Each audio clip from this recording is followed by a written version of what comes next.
I still remember the exact sound. Not my mother's heartbeat monitor. Not the rain striking the hospital windows. Not even the quiet sobbing coming from the woman sitting 3 chairs away from me. What I remember is the soft vibration of my phone at 8:17 on a Tuesday morning. I looked down expecting another update from the nurse. Instead, I saw a message from a lawyer I had met only once in my life. Mrs. Harper, I tried reaching your husband regarding your father's property documents. Please call me as soon as possible. There appears to be an unexpected change in the ownership records. I stared at those words for nearly 30 seconds. Unexpected change. Ownership records. My mother was asleep after another painful night of chemotherapy. The doctors had warned us that the next 72 hours would be critical. Nothing else in the world was supposed to matter. Yet somehow, in that sterile hospital hallway that smelled of disinfectant and stale coffee, I realized something else was quietly dying. Trust. My name is Emily Harper. I'm 46 years old. For 22 years, I believed I had married a man who stood beside me when life became difficult. That Tuesday morning, I discovered he had been standing somewhere else entirely. But this story does not start here. Welcome back to Revenge Cold Stories. Before we go any further, drop your first name and the city you're watching from in the comments, and don't forget to subscribe. I grew up in a small farming community outside Springfield, where everyone measured wealth differently. Some families counted acres. Some counted livestock. My father counted promises kept. Robert Lawson never finished college. He never owned an expensive truck. He wore the same brown leather work boots for nearly 14 years because, according to him, replacing something that still worked was an insult to the money it had cost. People respected him because every handshake meant something. When I was 8 years old, he took me to an empty piece of land just after sunrise. There was nothing there except uneven dirt, wild grass, and a faded wooden fence. He handed me a measuring tape. Stretch it from that corner to this one. I didn't understand why. After we finished measuring, he smiled. One day there'll be a house here. I laughed. There isn't anything here. He looked at me with the calm confidence only my father possessed. Everything important begins before anyone else can see it. Over the next 4 years, every Saturday became construction day. He refused to borrow more money than necessary. He bought lumber in small batches. Sometimes we had to wait 3 months before buying windows. He built almost every wall himself after finishing 10-hour shifts at the machinery plant. When I turned 12, that empty field had become the most beautiful home I had ever seen. It wasn't enormous. About 2,400 square feet. 3 bedrooms, a wide front porch. An old maple tree standing 20 feet from the entrance. But every inch represented thousands of hours of honest work. Dad used to run his hand across the porch railing and whisper almost to himself. No bank built this place, discipline did. That sentence stayed with me for decades. After college, I became a financial analyst. Numbers made sense to me. Unlike people, numbers rarely lied. Within 12 years, I had become senior financial controller at a regional healthcare company with nearly 400 employees. I managed annual budgets worth over $80 million. Every audit passed without major findings. Every department trusted my reports. Ironically, the woman trusted with millions of corporate dollars never imagined she needed to double-check her own husband. I met Daniel when I was 23. He was charming in a quiet way. He remembered birthdays, opened doors, volunteered at community events. People described him as dependable. Maybe he really was. At least in the beginning. Looking back now, I don't think Daniel suddenly became dishonest. I think life simply gave him opportunities to become the person he had always been. His younger sister, Melissa, was different from the day I met her. She had opinions about everything. She believed success wasn't earned through patience but through positioning. She admired people who knew the right connections. She often laughed at anyone who worked too hard. If you're exhausted, she'd say, you're doing life wrong. She wasn't cruel. Not intentionally. She simply believed clever people should benefit from less clever people. To her, that wasn't exploitation. It was intelligence. Daniel admired that confidence more than he admitted. His parents encouraged it. Frank and Diane Morgan loved both their children deeply, but they measured achievement differently than my parents had. Appearance mattered. Neighborhood mattered. The kind of car parked outside mattered. If someone looked successful, they assumed success existed. Reality became secondary. Family dinners often sounded harmless on the surface. Melissa would smile. Emily, you're still working those crazy 60-hour weeks. I'd nod. She'd laugh softly. I could never let a company own my life. Daniel usually smiled with her. Not aggressively. Just enough. As though agreeing without saying the words aloud. When my father passed away from heart disease at 71, everything changed. He left the house to me. Not because I was his favorite. I wasn't. I was simply the only one willing to keep it exactly as he intended. My younger brother loved city life. He had no interest in maintaining an old country home. The will was simple. The property became mine. No arguments. No lawsuits. No bitterness. Dad had prepared everyone years in advance. The house wasn't just valuable financially. It had become worth nearly $680,000 because nearby developments had dramatically increased land prices. Developers called every few months asking whether I wanted to sell. I always declined. That porch, those walls, the maple tree, they weren't investments. They were memories built with nails and patience. Daniel always agreed publicly. It's Emily's decision. Such supportive words. Looking back, I noticed something strange. He never actually said the house should stay in the family. Only that the decision belonged to me. There is a difference. A very important difference. Then my mother became ill. Stage 4 pancreatic cancer. Everything else disappeared. Hospital mornings. Doctor consultations. Medication schedules. Insurance paperwork. Night shifts beside her bed. I averaged 4 hours of sleep for almost 6 months. Daniel offered to handle everything at home. Bills, mail, property taxes, legal correspondence. He insisted I focus only on my mother. You don't need extra stress, he'd say while kissing my forehead.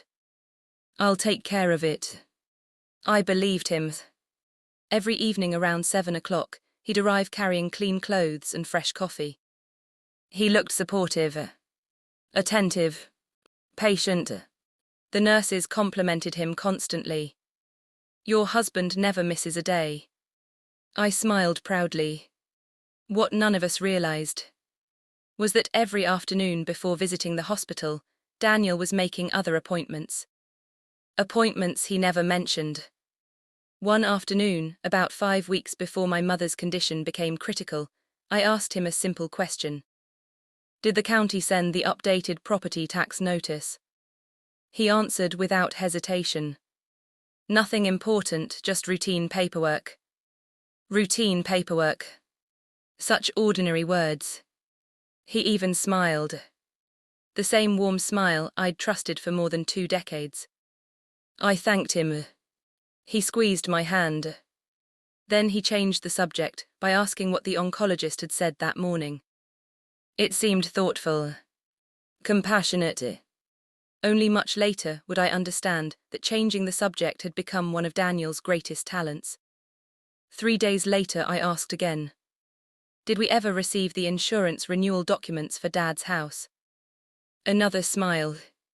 I already signed the acknowledgement forms. Acknowledgement forms. Not ownership forms. Not transfer documents. Acknowledgement forms. The distinction escaped me then. Today I hear every syllable differently. Sometimes the biggest lies aren't spoken. They're carefully edited truths. One Friday evening Melissa unexpectedly visited the hospital. She rarely came. She hugged me dramatically. Asked about Mom. Stayed exactly 18 minutes. Before leaving she looked toward Daniel. You coming? He checked his watch. I'll walk you out. Neither returned for almost 45 minutes. When Daniel finally came back, he carried another coffee. His expression looked perfectly normal. Too normal. I didn't question it. Because exhausted people don't investigate small inconsistencies. They survive them. The following Monday, while Mom slept through another difficult treatment, I remembered needing one document from the house. Specifically, the fire insurance policy. I called Daniel. He answered after the third ring. Can you send me a picture of the file cabinet? The blue folder should be on the second shelf. Silence. Then, I'm not home. Really, where are you? Hardware store. For an hour. Another pause. I stopped for lunch. Again. Perfectly reasonable. Individually. Together. Not quite. I apologized for interrupting him. He laughed. No problem. That evening he brought flowers for my mother. Yellow lilies. Her favorite. He held her hand. Helped adjust her blanket. Everyone in the room admired him. Including me. Because manipulation often hides inside kindness. Not instead of it. A week later that lawyer's message arrived. Unexpected change. Ownership records. I stepped outside the hospital before returning the call. The parking lot shimmered beneath the summer heat. Cars moved slowly. Ambulances came and went. Life continued exactly as it always had. Except mine had quietly begun splitting into two versions. The life I believed I was living, and the life someone else had carefully arranged behind my back. I dialed the number. The lawyer answered almost immediately. Mrs. Harper, I've been trying to reach someone for days. I've been at the hospital with my mother. I understand. His voice became unusually careful. I just have one question. Yes. Were you personally present when your father's property ownership was transferred last month? I stopped walking. The sounds of the parking lot faded into something distant, almost underwater. Cars still moved. People still talked. Somewhere behind me an ambulance door slammed shut. But all I could hear was the lawyer's question. Were you personally present when your father's property ownership was transferred last month? No. The word came out almost automatically. No, because there wasn't any transfer. Another pause. A longer one this time. I'm afraid county records indicate otherwise. My fingers tightened around the phone. There has to be some mistake. I hoped there was. My heart began pounding. The recorded deed shows the property was transferred approximately 34 days ago. 34 days. I mentally counted backward. 34 days earlier. My mother had been admitted to intensive care after suffering internal bleeding. I hadn't left the hospital for nearly 48 hours. I barely remembered eating. I certainly hadn't signed paperwork transferring my father's house. There must be another Emily Harper. I'm looking directly at the parcel number your father listed in his estate documents. Silence. Then the lawyer quietly added. The signature appears to have been notarized. Notarized. A word that should have made everything feel official. Instead, it made everything feel impossible. I never signed anything. I believe you. He spoke slowly, choosing each word with care. That's why I called. Why? Because one detail didn't make sense. I leaned against the brick wall outside the hospital. What detail? The notary's journal. I frowned. What about it? Every licensed notary keeps a record of the identification presented during every notarized signature. Okay. The journal notes that the signer presented a driver's license ending in 7428. I knew those numbers instantly. Because they weren't mine. Mine ended in 4812. The lawyer continued. I assumed it was a simple recording mistake until I compared it with the identification attached to your father's probate records. My breathing became slower, more controlled. Not because I felt calm. Because something inside me had shifted. Fear was quietly becoming focus. The numbers don't match. No. Can someone explain that? They'll certainly have to. For almost a minute neither of us spoke. Finally I asked, "Who owns the house now?" He hesitated. As of county records. Tell me. Melissa Morgan. Daniel's sister. Not a company. Not a stranger. Melissa. The woman who had hugged me in the hospital. The woman who brought homemade soup during my mother's second chemotherapy session. The woman who looked me in the eyes and whispered, "You're so strong, I don't know how you're holding everything together." I thanked the lawyer.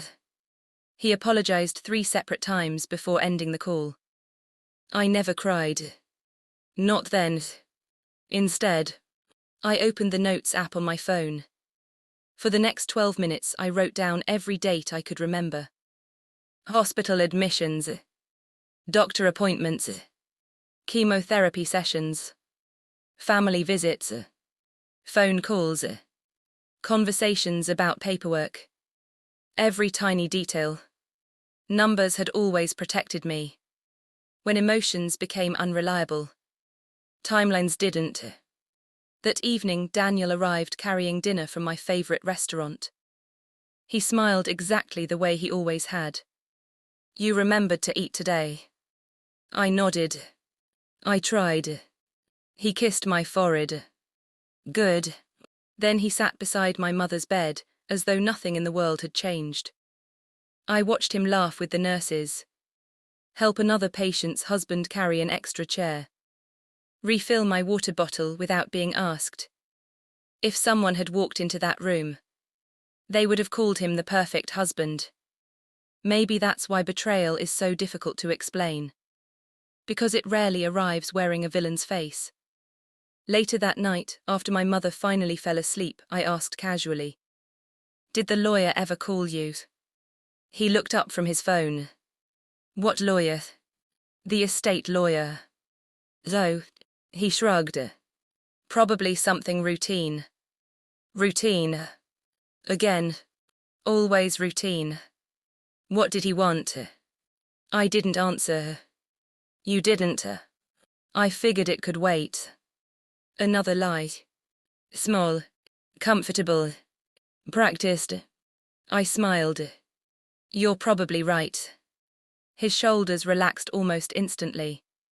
That tiny reaction told me more than his words ever could. He believed I still knew nothing. I intended to keep it that way. The next morning I drove to the county records office before returning to the hospital. I requested copies of every filing related to my father's property. The clerk disappeared for several minutes. When she returned, she placed a thick envelope on the counter. "There you go." My hands remained steady as I opened it. Transfer deed. Tax notification. Recording confirmation. Notary certificate. Everything looked professionally prepared. Then I reached the final page. There it was. My signature. Or rather, something pretending to be my signature. At first glance it looked convincing. The looping A. The long tail beneath Harper. Even the slight upward angle. Someone had practiced. Probably many times. Most people would never notice the difference. But I did. Because my father had taught me cursive when I was 9 years old. He had insisted every capital E begin with a tiny backward hook. It had become muscle memory. Every birthday card. Every mortgage document. Every company contract. Every check. I always made that tiny hook. The forged signature didn't. Whoever copied my handwriting duplicated the appearance. Not the habit. One missing stroke. Barely 2 millimeters long. Almost invisible. Almost. I smiled. Not because I was happy. Because for the first time since the lawyer's call, I understood something. Someone had worked very hard to create a perfect lie. But perfection rarely exists. Every deception leaves behind something its creator stops seeing. Mine was 2 millimeters long. I requested certified copies of every document before quietly leaving. No phone calls. No accusations. No confrontation. People who believe they're winning often become careless. I wanted Daniel comfortable. Very comfortable. That evening he cooked dinner. My favorite pasta. Melissa even stopped by carrying dessert. The three of us sat around the kitchen table talking about ordinary things. Vacation plans. Gas prices. The neighbor's new fence.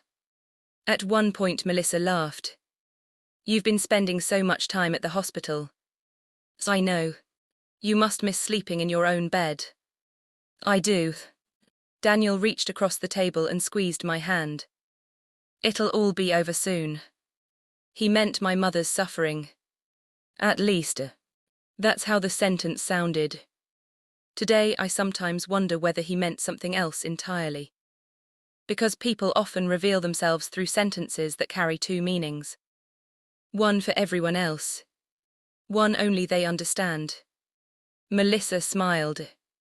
When everything settles down, maybe you too should take a vacation. I'd like that. Daniel nodded. You've earned a fresh start. Fresh start.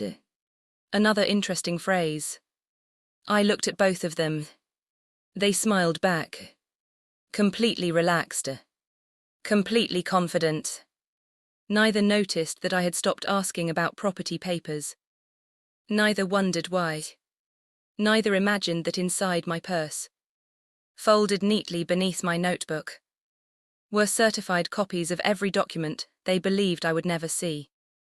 And hidden among those papers was one tiny detail. A detail so small they had dismissed it without a second thought. A missing stroke. A wrong driver's license number.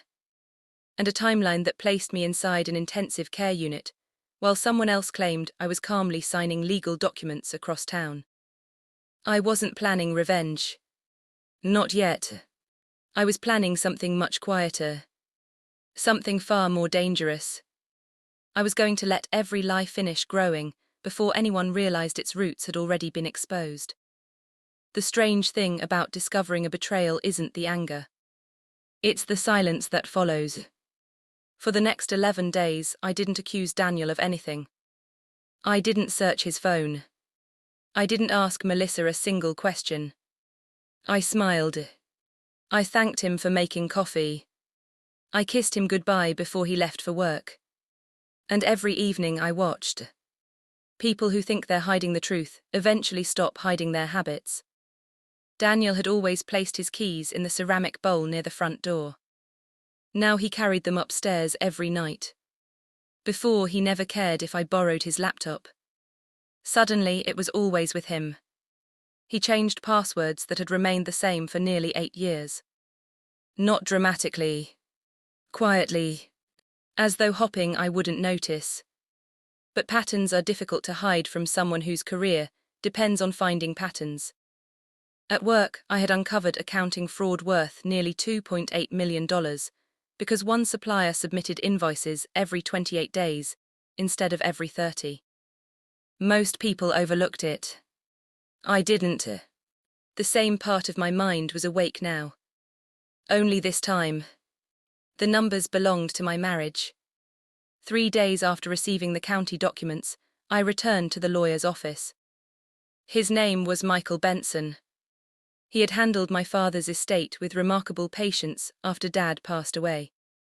When I entered his office, he stood immediately. "I wish we were meeting under different circumstances." "So do I." He waited until I sat down. "I've reviewed everything again. And there are too many inconsistencies." He slid a folder across the desk. "The signature is questionable." "I know. The identification number doesn't match yours." "I know. The witness information also concerns me." I looked up. "Witness?" There were supposedly 2 witnesses present. He pointed toward the names. "Neither meant anything to me. I've never met these people." "I suspected as much." He folded his hands. "Mrs. Harper, I need to ask you something very carefully." "Go ahead." "Did you ever sign a blank document your husband asked you to trust him with?" I thought back through 22 years. Tax forms, insurance renewals, mortgage applications, school paperwork for our son years earlier. Hundreds of signatures. Then one memory stopped me. About 6 weeks earlier, Daniel had arrived at the hospital carrying several papers clipped together. He smiled apologetically. "Nothing exciting." "What is it?" "Just routine authorization forms so I can handle maintenance while you're here." "I don't even have my glasses." "I'll point where you need to sign." I remembered laughing. "You always know where everything goes." He had laughed too. "I've had lots of practice." I signed 3 pages. Quickly, without reading carefully. At the time, my mother had been vomiting blood in the next room. My attention wasn't on paperwork. It was on whether she would survive the night. I looked back at Michael. "I signed something." "What kind of forms?" "I honestly don't know." His expression tightened. "Do you still have copies?" "No." "Did your husband leave them with you?" "No." Michael slowly nodded. I was afraid of that. The room became very quiet. Then he leaned forward. "Emily, there's something I need you to understand." "I'm listening." If fraud occurred, proving it isn't only about showing a false signature. "What is it about?" "Intent." He paused. "And patience." I almost smiled. "Patience." My father had built an entire house using patience. Maybe justice required the same material. Michael continued. "If your husband believes everything succeeded, he'll continue acting like someone with nothing to hide. And if I confront him now, he'll become careful." That matched my own instinct exactly. For the next hour we built a timeline. Hospital admission records, visitor logs, security camera entries, medical appointments, parking receipts. Everything placing me miles away during the exact time the transfer allegedly occurred. When we finished, Michael closed the folder. "This is becoming much stronger. But there's still one question." "What question?" "Who arranged the notary?" That answer came unexpectedly.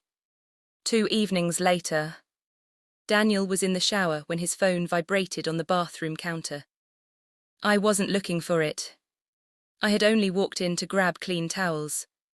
The screen lit up. "Melissa."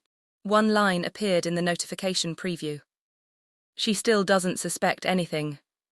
The message disappeared before I could read more. I stood completely still. Not because the words shocked me.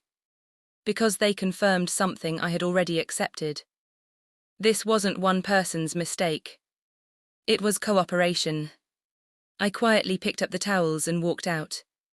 When Daniel came downstairs 15 minutes later, I was reading a magazine. He smiled. "What are you looking at?" "Just decorating ideas." "You thinking about fixing up your dad's place?" "For the first time." He brought up the house. Not me. I looked into his eyes. Maybe. He smiled. It could be worth a fortune someday. Worth. Not home. Not memories. Worth. One word revealed more than an entire speech. That weekend my mother became weaker. The doctors recommended hospice care. Everything else faded again. Property disputes. Forgery. Melissa. None of it mattered as much as sitting beside the woman who had taught me kindness. One afternoon she opened her eyes and whispered, "Your father loved that house." I know. Promise me. She struggled for breath. Don't let anyone turn it into just money. Tears finally reached my eyes. I promise. She smiled very faintly. I knew you would. She passed away 36 hours later. The funeral was quiet. Rain fell almost the entire morning. Daniel stood beside me greeting relatives. Melissa hugged everyone. No one looking from the outside would have guessed a storm much larger than grief was already forming beneath our family. After the service, people gathered at my parents' house. Or rather, the house I still believed, in every meaningful way, belonged to my father. Melissa wandered through the living room, admiring old photographs. She ran her fingers across the wooden staircase. Then she casually asked, "So, have you thought about selling?" The room became silent for a second. I answered calmly, "No." She shrugged. Sometimes holding on to the past keeps people from moving forward. Before I could answer, my Uncle George spoke. "Robert didn't build this place to flip it." Melissa laughed softly. "I didn't mean anything by it. Maybe she didn't. Or maybe she did." The difference no longer mattered. Because while everyone else was mourning, I noticed something she never intended me to see. She carried a key. Not her own house key. A brass key with a faded blue plastic cover. My father's spare house key. The one that had always hung inside the kitchen drawer. She had it. She caught me looking. Without hesitation, she slipped it back into her purse. Then she smiled. An ordinary smile. As though nothing unusual had happened. I smiled back. Because every confident person eventually makes one mistake. Melissa had just shown me another piece of a puzzle she believed was already complete. She still thought the house was hers. She had even started carrying the key. What she didn't realize was that ownership on paper and ownership under the law are only the same thing when the paper is real. And every hour that passed, the paper beneath her entire future was becoming weaker. The Monday after my mother's funeral, life tried to pretend everything was normal. People returned to work. Neighbors stopped bringing casseroles. The sympathy cards slowed down. Even the flowers began to wilt. Grief has an odd rhythm. The world expects it to shrink on a schedule. It doesn't. I sat at my desk for the first time in almost 7 weeks. My email inbox contained 1,943 unread messages. Budget approvals. Vendor contracts. Audit updates. Questions that had patiently waited for my return. By lunchtime, I had already corrected 3 reporting errors and approved nearly $4.6 million in quarterly expenditures. My coworkers kept telling me how strong I looked. The truth was simpler. Numbers gave me somewhere to stand. Unlike people, spreadsheets didn't smile while hiding secrets. Around 2 o'clock, my office phone rang. It was Michael. "I've received something interesting." "What happened?" I found the notary. I closed my office door.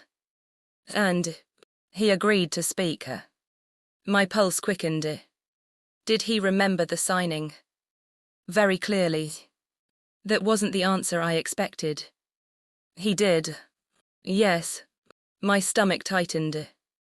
For one impossible second, I wondered if exhaustion had somehow erased an entire afternoon from my memory. Michael continued before I could ask another question.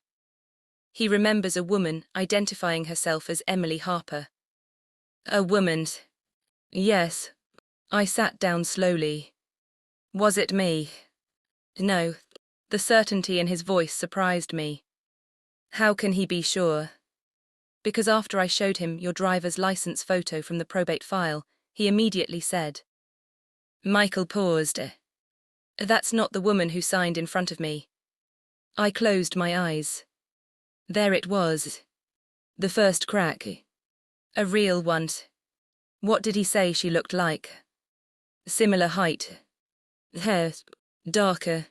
I had been blonde for nearly 15 years. He specifically remembered darker hair because he joked that it looked almost black under the office lights. Melissa. Before she recently changed her color. Her hair had been almost black. Michael wasn't accusing anyone. He didn't have to. Facts have their own voice. I asked whether he verified identification carefully. And he admitted he looked only briefly because your husband was talking almost the entire appointment. My husband. According to the notary, your husband arranged everything. I didn't answer. Outside my office window, employees crossed the parking lot carrying coffee cups and laptops. Ordinary Monday afternoon. Ordinary conversations. None of them knew my marriage had quietly become evidence. Michael spoke again. There's more. I waited. The notary remembered something unusual. What? He said the woman signing hesitated. Hesitated. Yes. Apparently she asked. Do I really have to sign exactly like this? My breathing stopped. Exactly like this. Someone had been copying. Practicing. Following instructions. The notary had remembered because, in his words, most people never ask how to sign their own name. One careless sentence. One tiny memory. Another crack. I'd like to obtain a sworn statement. Can he do that? He already agreed. When the call ended, I didn't feel victorious. I felt tired. Every new piece of evidence answered one question while creating two more. That evening Daniel suggested we go out for dinner. We both need a break. I smiled. I'd like that. We drove to the same Italian restaurant where we had celebrated our 20th anniversary. The waiter recognized us. Good to see you both again. Daniel smiled warmly. It's been a while. Halfway through dinner, he reached across the table. I've been thinking. About what? The future. What about it? Maybe after everything settles. He swirled the wine in his glass. You should consider simplifying your life. Simplifying. The country house. There it was again. Always the house. Never my mother's memory. Never my father's legacy. Always the asset. I don't know. You've already got enough responsibilities. I'll manage. He smiled patiently. I'm just trying to help. I'm sure you are. He relaxed again. Every answer I gave reassured him that his performance was working. What he didn't understand was that every conversation had become part of my investigation. I wasn't arguing. I was listening.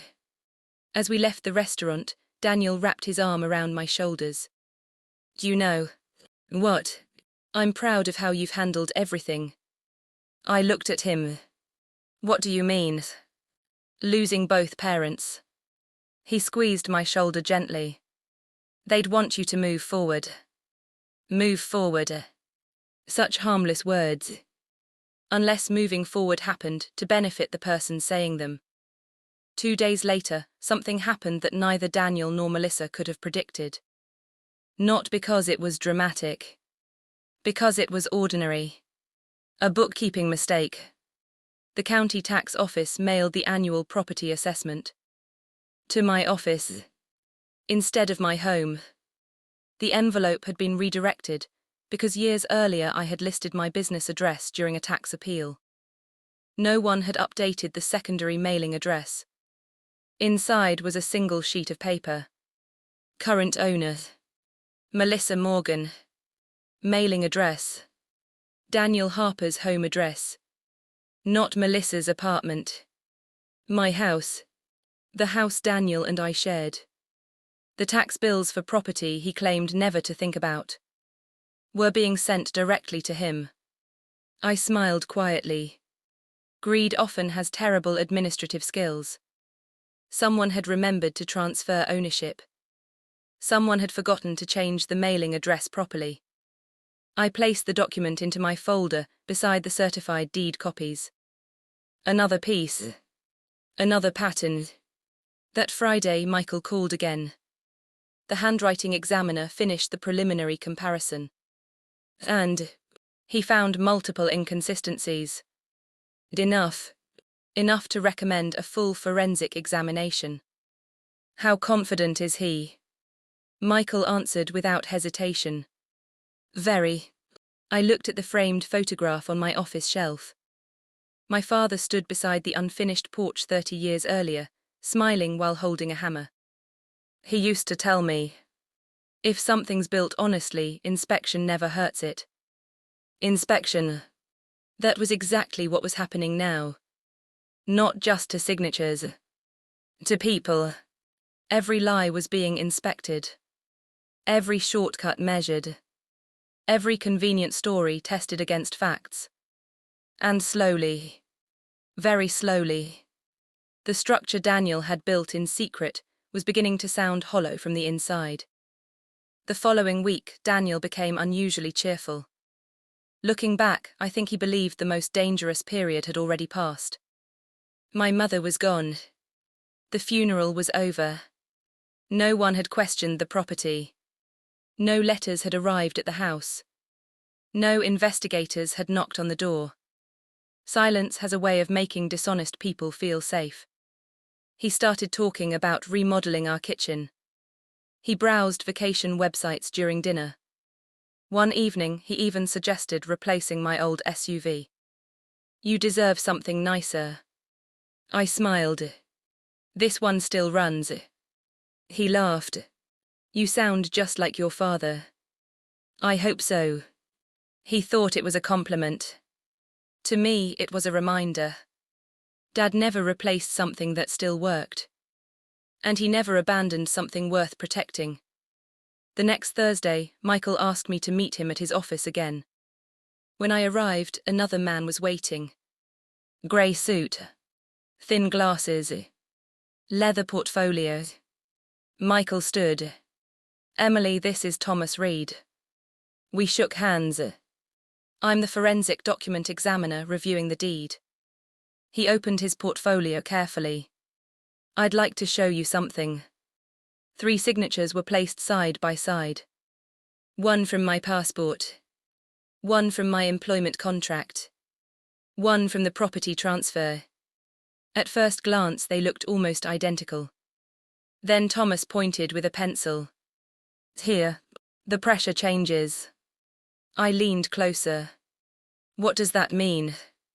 When people naturally sign their names, pressure varies without conscious thought. He moved the pencil again. This signature. He tapped the forged one. It looks like someone drawing instead of writing. I nodded slowly. He wasn't finished. The hesitation marks are especially interesting. Hesitation marks. When someone copies handwriting, they pause before difficult curves. He circled several microscopic breaks. You don't. I stared silently. He smiled gently. Neither does anyone who's signing their own name. Another page appeared. This is even more important. It showed enlarged photographs of every capital letter. The backward hook. I whispered the words before he could. You noticed it. I did. My father taught me that. Thomas looked up. Then your father accidentally gave you something far more valuable than handwriting. What? A habit no forger knew existed. I felt something tighten in my throat. Dad had spent an afternoon teaching a stubborn 9-year-old how to write elegant cursive. 37 years later. That lesson was protecting the house he had built. Some gifts take decades before revealing their purpose. Thomas closed the file. If this reaches court. He chose his words carefully. I would be comfortable defending these conclusions under oath. Comfortable. Not certain. Not dramatic. Just professionally confident. Exactly the kind of language juries trust. After the meeting, Michael walked me to the elevator. You've done something very difficult. What? You've stayed patient. I almost wasn't. I know. He smiled. Most cases fall apart because someone confronts the other side too early. The elevator doors opened. But now, he handed me another envelope. We let them keep talking. That advice proved more valuable than either of us expected. 3 nights later, Daniel hosted a family barbecue. Nothing unusual. Just his parents, Melissa, 2 cousins, a few neighbors, children running through the yard, music playing softly, everyone laughing. I spent most of the afternoon serving food and refilling drinks. Around sunset, I walked back toward the patio carrying iced tea. I stopped before turning the corner. Melissa was speaking quietly. How much longer do we wait? Daniel answered. Not yet. What if she changes her mind? She won't. You're sure? He laughed. Emily trusts paperwork less than anyone I know. Melissa sounded confused. Then why wasn't she suspicious? Because she never looked. They both laughed softly. Not cruelly. Not loudly. Just confidently. I remained where I was. Hidden by the walls. Listening.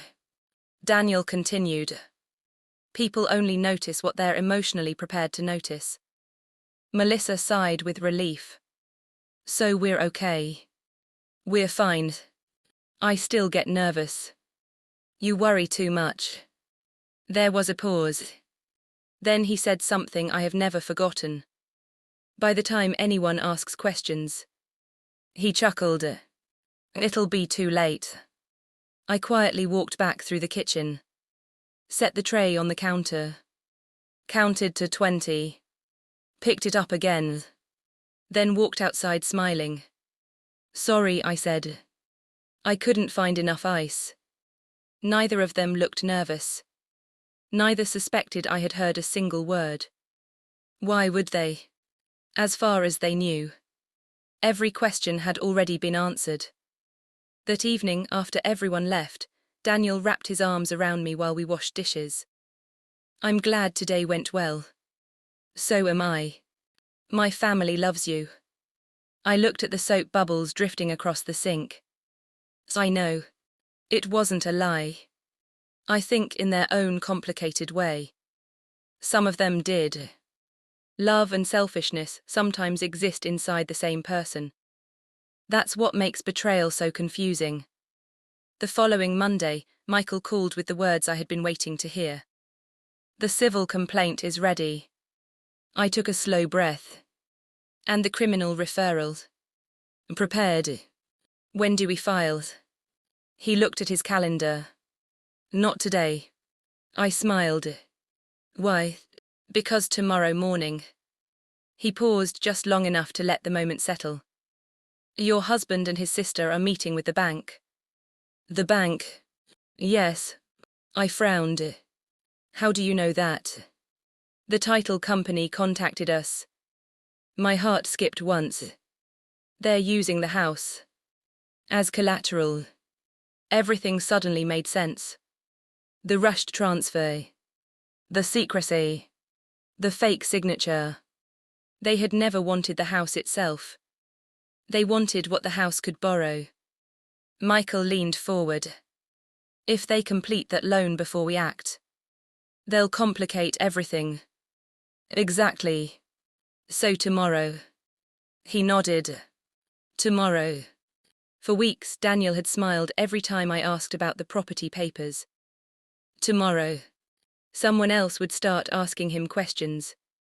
Questions he had never prepared to answer.